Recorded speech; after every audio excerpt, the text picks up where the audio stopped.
As you know, as everybody goes through the amateur status, you know, and these different people would hold amateur shows, and I'd go enter them, and I'd win a few, and you'd lose a few, you know, whatever. And but there was a guy named Esco Hankins. He was kind of the local hero, as the country thing goes. And he had a band, and he came from Knoxville, Tennessee. Here she comes, look at her roll. There she goes, in the cold.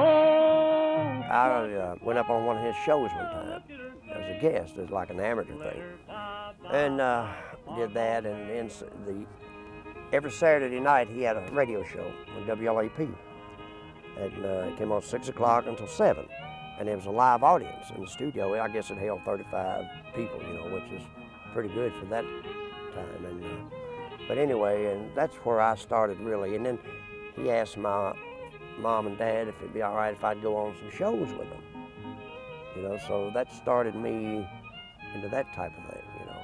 Even though I was still in school, we didn't play that far away. I could always get back home in time to go to school the next day. And sometimes it was rough, but anyway, they figured I was in good hands, and I was, you know. They was all real good bunch of guys. But that's how really I got started. And then I was on there one Saturday night, and Jimmy Martin was driving through.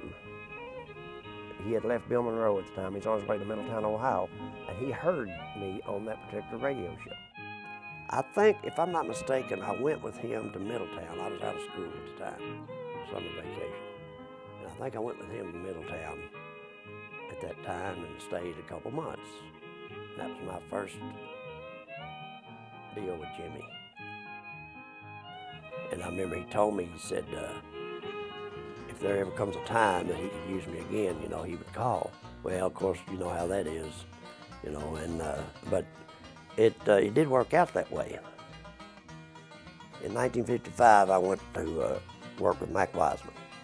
A friend of mine that I had known previously, Benny Williams, was working with Mac. Benny was playing fiddle and mandolin.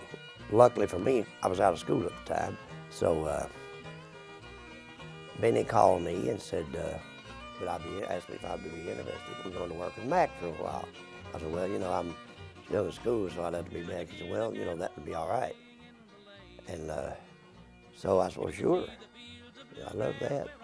So in 1955, I hopped a bus and went to Richmond, Virginia. I worked with Mac for about 2.5 months.